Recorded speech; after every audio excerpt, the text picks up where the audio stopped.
కర్కాటకం వారికి గనక చూసుకున్నట్లయితే కర్కాటకం వారు మదర్లీ నేచర్ ఉంటుంది సహజంగా వాళ్ళకి. అయితే మీకు పూర్వజన్మ కర్మ ప్లానెట్ ఏది అసలు? మీకు ఒక మహాదశ నడుస్తున్నప్పుడు అది మంచి ఫలితం ఇస్తుందా చెడు ఫలితం ఇస్తుందా అని ఎలా తెలుసుకోవాలి? ఇక్కడ పర్టికులర్గా మీకు మంచి చెడు ఫలితాలు ఇచ్చేటువంటి దాంట్లో ది మేజర్ పూర్వజన్మ కర్మ కారక ప్లానెట్ ఇస్ వీనస్. ఈ వీనస్ రాసుల్లో శుభగ్రహాలు ఉన్నాయి అంటే మీకు ఏ దశ అయినా చక్కగా యోగిస్తుంది, గుర్తుపెట్టుకోండి. మీరు ఏం టెన్షన్ పడక్కర్లే మీ జీవితం గురించి. ఏళ్ళనాడు శని వచ్చిందండి, అర్ధాష్టమి శని వచ్చిందండి, అష్టమి శని వచ్చిందండి, కాలసర్ప యోగం ఉంది, ఇవేం పట్టించుకోకండి. సాఫీగా వెళ్ళిపోతుంటుంది. అంటే ఏంటి, మంచి మంచి చదువు, మంచి తల్లిదండ్రులు, మంచి ఉద్యోగము, మంచి జీవిత భాగస్వామి, మంచి గృహము, వాహనం, అలా వెళ్ళిపోతూ ఉంటుంది. ఏదో చిన్న చిన్న కామన్గా వచ్చేవి చిన్న చిన్న వస్తుంటాయి. అది పెద్ద మీరు దాన్ని పెద్దగా తీసుకోవాల్సిన అవసరం ఉండదు. కానీ వీనస్ గనక పాడయ్యాడు ఇంకా అది పూర్వజన్మ కర్మ. అది ఎలా అంటే ఒకదాని వెనకాతల ఒకటి వస్తూ ఉంటుంది కర్కాటకం వారికి. సహజంగా మీకు ఎంత వాళ్ళకి అనిపిస్తూ ఉంటుంది ఏంటంటే చాలా మదర్లీ నేచర్ ఉంటుంది, వీళ్ళ ఎమోషన్స్ చాలా ఉంటాయి. ఎవరికైనా ఏదైనా అయిపోతే ఇబ్బంది పడుతూ ఉంటారు. అయ్యో వాళ్ళకి ఇలా అయిందా అని వాళ్ళు కొంచెం మనసుతో ఆలోచిస్తుంటారు. ఇంత మంచివాడిని కదా, నాకెందుకు ఇలా జరుగుతుంది అనిపిస్తుంటుంది. ఇక్కడ ఏంటంటే ఒకటే గుర్తుపెట్టుకోండి, మీరు ఎగ్జామ్ రాసిన తర్వాత మీరు ఎంతసేపు మీరు పుస్తకం చదువుకున్నా ఆ ఎగ్జామ్ రిజల్ట్స్లో మార్కులు రావు. ఎగ్జామ్ రాయకముందే మీరు చదవాలి, అంతే కదండి. ఇప్పుడు ఎగ్జామ్ రాసిన తర్వాత నేను చాలా గంటలు రాత్రింపగలు చదివానండి, నాకు మార్క్స్ రాలేదంటే ఎలా వస్తాయి? రావవి. ఎగ్జామ్ రాసేసావు ఆల్రెడీ, నువ్వు అలాగే నీ పూర్వజన్మ కర్మలో చేసేసావు. అది నువ్వు ఇక్కడ అనుభవించాలి అంతే. మరి అనుభవించాల్సిందే నేను మార్చుకోలేనంటే ఖచ్చితంగా మార్చుకోవచ్చు. శాస్త్రం చెప్తుంది, వేదం ఉన్నదే రకరకాల మార్గాల ద్వారా మనం ఎలా బయటపడాలి ఈ కర్మ నుంచి అనేటువంటి. ఒకటే శరణాగతి. అలాగే మీ కర్కాటక లగ్నం వారు ఈ పూర్వజన్మ కర్మకారకుడు ఎవరో కూడా చూసుకోవాలి. శుక్రుడు అని చెప్పాను కదా. సో శుక్ర రాశుల్లో గ్రహాలే ఉన్నాయి. ఏ రాశులు అవుతాయి? మీ కర్కాటక నుంచి 4, 11 అధిపతి శుక్రుడు. సో తులలోని వృషభంలో ఏ ప్లానెట్స్ ఉన్నాయో చూసుకోండి. ఆ ప్లానెట్స్కి సంబంధించిన దానం ఇవ్వండి, అదొక్కటే మిమ్మల్ని బయటపడేస్తుంది. అది మీ దశని చక్కగా సెట్ చేస్తుంది, మీ అంతర్దశని సెట్ చేస్తుంది, మీ లైఫ్లో ఒక మంచి స్టేజ్కి కూడా తీసుకెళ్తుంది. సో అది ప్రధానంగా గుర్తుపెట్టుకోండి. అలాగే ఇక్కడ మరొక విషయం ఏంటంటే మీరు ఎక్కువగా స్కందుడిని ఎక్కువ ఆరాధించండి. ఎంత మీరు సుబ్రహ్మణ్యేశ్వర స్వామి యొక్క ఆరాధన చేస్తుంటారో మీరు చేసే వర్క్, మీరు చేసే పూర్వజన్మ కర్మలో ఉన్నటువంటి కొంత దోషం తగ్గడం, ఇవన్నీ కూడా జరుగుతాయి, గుర్తుపెట్టుకోండి. సుబ్రహ్మణ్యేశ్వర స్వామి యొక్క ఆరాధన లేదా సూర్య నమస్కారాలు ఇది మెయిన్గా చేయాలి. ఖచ్చితంగా మీకు ఫైనాన్షియల్గా కానివ్వండి, మీ మహాదశల్లో అంతర్దశల్లో ఉండేటువంటి నెగటివ్స్ కానివ్వండి, మీకు ఎవరైనా ఏదైనా ఒక బ్లాక్ మ్యాజిక్ చేశారు, లేకపోతే మీకు ఏదో తెలియకుండా ఒక గాలి సోకింది, ఇవన్నీ కూడా తొలగిపోతాయి ఇది మీరు ఆచరించటము వలన. ఇక్కడ ఒకటే గుర్తుపెట్టుకోండి, లగ్నానికి శుభులు పాపులు అని ఉంటారు. ఇందులో ముఖ్యంగా మేషము, కర్కాటకము, సింహము, వృశ్చికము, ధనస్సు, మీనము ఈ లగ్నాలు గురువర్గ లగ్నాలు. ఓకే, అదేవిధంగా శనివర్గ లగ్నాలు అంటే వృషభము, మిథునము, కన్య, తుల, మకర, కుంభాలు శనివర్గ లగ్నాలు. ఇందులో మీద ఏ లగ్నం అయితే ఆ లగ్నానికి శుభులు పాపులను వేరువేరుగా ఉంటారు. అంటే శనివర్గ లగ్నాలకేమో శని, శుక్ర, బుధ, రాహువు శుభులు అవుతారు. గురువర్గ లగ్నాలని చెప్పుకున్నాను కదా, నేను మీకు చెప్పాను కదా, ఏది మేషము, కర్కాటకము, సింహము, వృశ్చికము, ధనుర్మీన లగ్నాలు. వీళ్ళకి శుభులు ఎవరు సర్వసాధారణంగా అంటే వీళ్ళకి శుభులు చూసుకుంటే కనుక గురువు, కుజుడు, రవి, కేతువు, అదేవిధంగా చంద్రుడు. అయితే ఈ చంద్రుడు గనక క్షీణచంద్రుడు అయితే శనివర్గ లగ్నాలకు శుభుడవుతాడు, పూర్ణచంద్రుడు అయితే గురువర్గ లగ్నాలకు శుభుడవుతాడు. ఇది క్షీణచంద్ర పూర్ణచంద్ర బట్టి మారిపోతూ ఉంటుంది. రైట్. అయితే ఇక్కడ ప్రధానంగా ఏంటంటే ఈ గ్రహాలు ఏవైతే ఉన్నాయో, ఈ యొక్క గ్రహాల యొక్క స్థితిగతులు ఏవైతే ఉన్నాయో గుర్తుపెట్టుకోండి. ఈ స్థితిగతులు గనక మీకు మంచి ఫలితాలు ఇస్తున్నాయి అంటే మీ యొక్క లగ్నం నుంచి మంచి ప్లేసెస్లో ఉన్నాయి. అంటే శుభగ్రహాలు అనుకోండి, ఉదాహరణకి మీకు సహజ శుభగ్రహాలు ఏంటి ఇందులో మళ్ళీ చూసుకుంటే గురువు, శుక్రుడు, బుధుడు, పూర్ణచంద్రుడు వీళ్ళందరూ సహజ శుభగ్రహాలు అవుతాయి. వీళ్ళు కనుక కేంద్ర కోణాల్లో ఉంటే మీకు ఆటోమేటిక్గా ఆ లైఫ్ అంటే ఆ యొక్క మహాదశ సాఫీగా వెళ్ళిపోతుంది. మీరేం టెన్షన్ పడకూడదని మీరు నిర్ధారణ చేసుకోవాలి.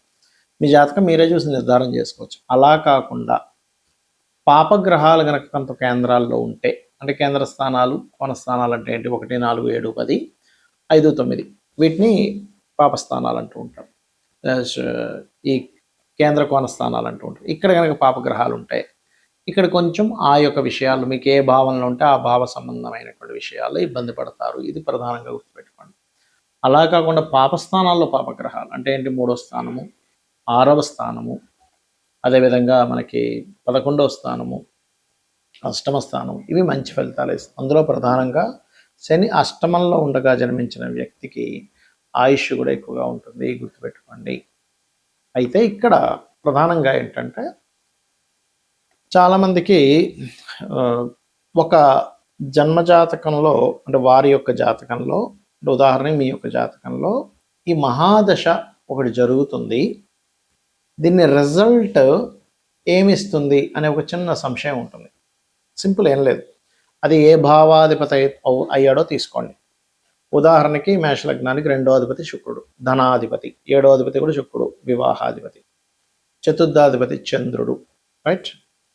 అండ్ అలాగే పంచమాధిపతి సంతాన కారకుడు, అష్టమాధిపతి ఆయుష్కి యాక్సిడెంట్స్కి కారకుడు, దశమాధిపతి శని కర్మకారకుడు, లేదా లాభాధిపతి తీసుకుంటే వ్యాపార కారకుడు. వీళ్ళ యొక్క రాసుల్లో ఏదైనా పాపగ్రహం ఉండి ఆ మహాదశ నడుస్తున్నప్పుడు, అంటే మీకు ఏదైనా ఒక మహాదశ నడుస్తూ ఆ మహాదశ స్థానంలో ఏదైనా ఒక పాపగ్రహం ఉన్నప్పుడు మీకు అది ఆ మహాదశ అనుకూలించకుండా ఇబ్బంది ఇస్తుందని మీరు అర్థం చేసుకోండి. అలా కాదండి, చక్కగా ఆ యొక్క రాశిలో శుభగ్రహం ఉంది, ఏమి టెన్షన్ పడక్కర్లా. అయితే ఇక్కడ ఏంటంటే ఒక్కొక్క లగ్నానికి పూర్వజన్మ కర్మ ఉంటుంది. మీ లగ్నానికి ఏంటి పూర్వజన్మ కర్మ కారకుడు అని చెప్పాను. అది మాత్రం పర్టికులర్గా కీన్గా అబ్జర్వ్ చేయాలి. ఎందుకంటే అదే అసలు మీరు అనుభవించాల్సిందే, అది దానికోసం వచ్చాం భూమి మీదకి. అది ఒక్కొక్కసారి మంచి కర్మ ఉంటుంది, ఒక్కోసారి మనం ఇబ్బంది పడే కర్మ ఉంటుంది, ఒక్కోసారి కొంతమందికి సేవ చేయాల్సిన కర్మ ఉంటుంది, కొంతమందికి రుణపడి ఆ వాటిని క్లియర్ చేసుకోవడానికి పుట్టిన కర్మ ఉంటుంది. కొన్నిసార్లు కొంతమంది చూడండి దేశం కోసమే వాళ్ళు పోరాడతారు, కొంతమంది సన్యాసులు అయిపోతారు, మరి కొంతమంది ఆ ఫ్యామిలీ కోసమే పుట్టినట్టుగా ఉంటుంది. అంటే ఏమిటి, మీరు ఎన్ని ప్రయత్నాలు చేస్తున్నా కొన్ని విషయాలు మాత్రం మీకు సంబంధం లేకుండా అలా జరిగిపోతున్నాయి అంటే మీరు అర్థం చేసుకోవాల్సింది ఇట్స్ వెరీ క్లియర్.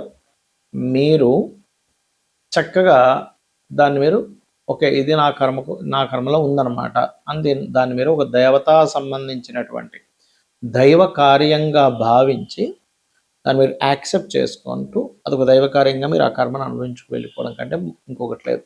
మరి అలా అని ఎప్పుడు కష్టాల్లో ఉంటున్నానండి ఈ కర్మను అనుభవించాలంటే కష్టం ఏ గ్రహం వల్ల వస్తుందో తెలుసుకోండి. సహజంగా ఉండే కష్టం ఏమిటి, రుణము, రోగము, శత్రుత్వాలు. మెయిన్గా రుణాలు ఎక్కువగా ఉన్నాయి, ధనం లేదు, కష్టం. హెల్త్ ఇష్యూస్ ఉన్నాయండి, అదొక పెద్ద కష్టం.